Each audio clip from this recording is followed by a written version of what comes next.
नमस्कार विद्यार्थी मित्रों। आज के इस ऑनलाइन सत्र में आप सभी का स्वागत है।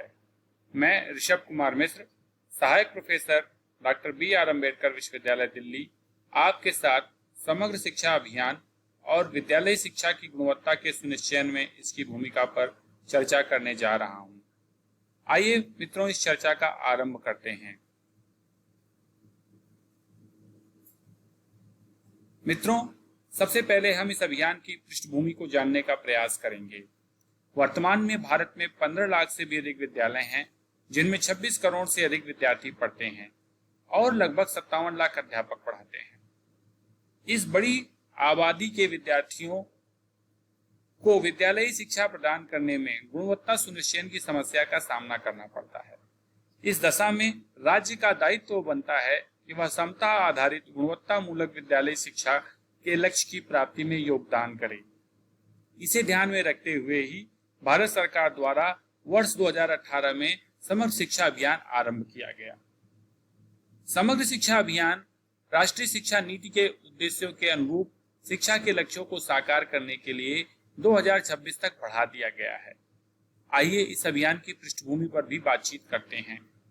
समग्र शिक्षा अभियान भारत सरकार द्वारा पूर्व में चलाए जा रहे सर्व शिक्षा अभियान, माध्यमिक शिक्षा अभियान और अध्यापक शिक्षा अभियान के अलग अलग क्षेत्रों में कार्यक्रमों का एक समेकित रूप है। इस तरह से समग्र शिक्षा अभियान खंड उपागम के स्थान पर समग्र उपागम का प्रतिनिधित्व करता है, जहां अलग अलग योजनाओं के बदले एक ही प्रभावपूर्ण योजना चलाई जा रही है।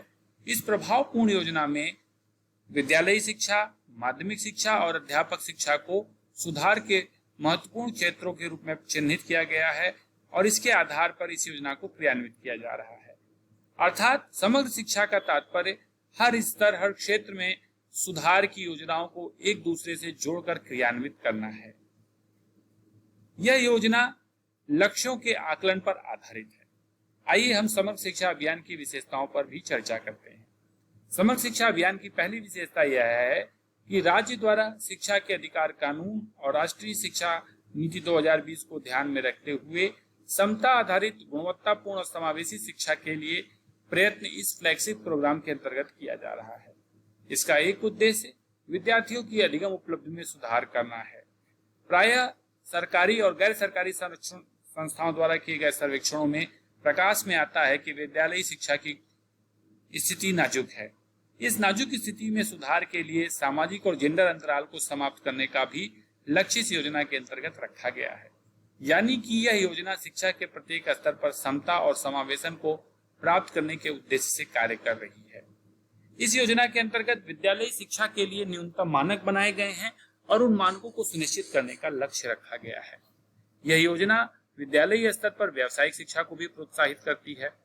जैसा कि आप परिचित हैं कि शिक्षा केंद्र और राज्य अर्थात समवर्ती सूची का विषय है।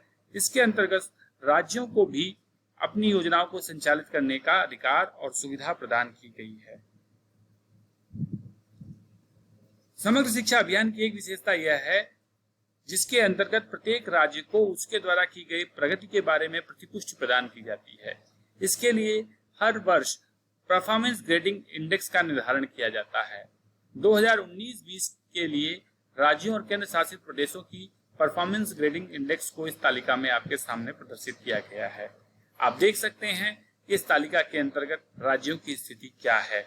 उदाहरण के लिए स्तर 1 जो कि 951 से 1000 तक का स्कोर है, वहां पर कोई भी राज्य अभी नहीं पहुंचा है।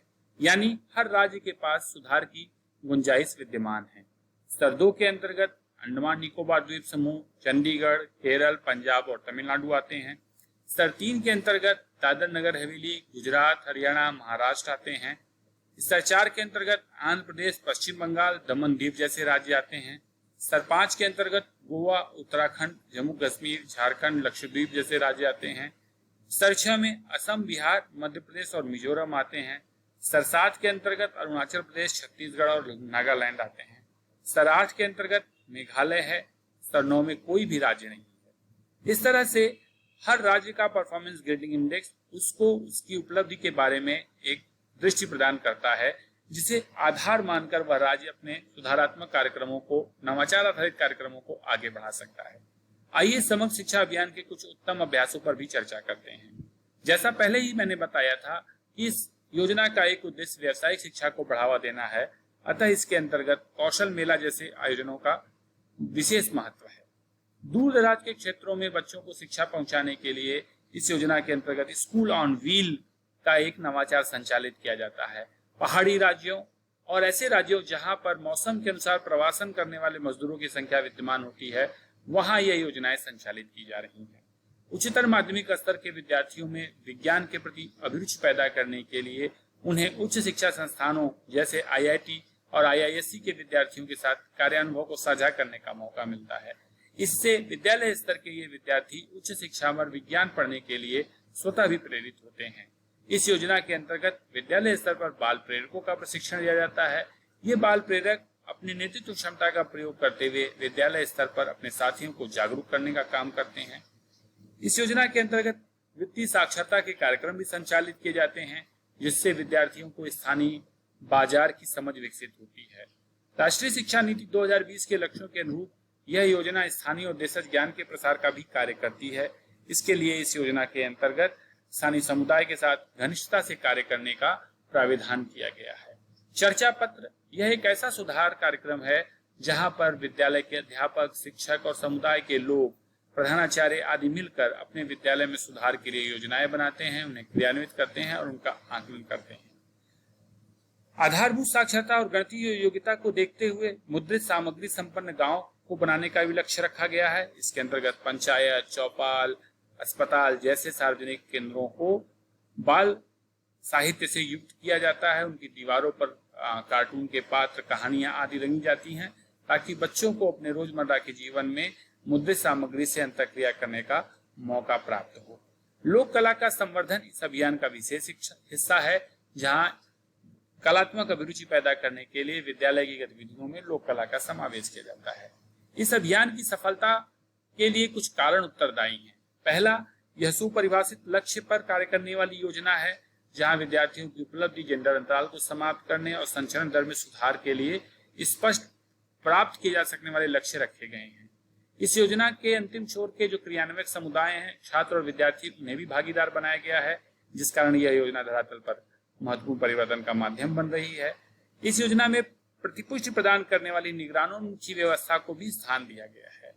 इस योजना के घटकों का महत्तम विकेंद्रीकरण किया गया है, इस कारण भी ये योजना सफल हो रही है। धन्यवाद मित्रों, मैं आशा करता हूं कि इस व्याख्यान से आपको समग्र शिक्षा अभियान संबंधित आधारभूत जानकारी प्राप्त हुई होगी। धन्यवाद।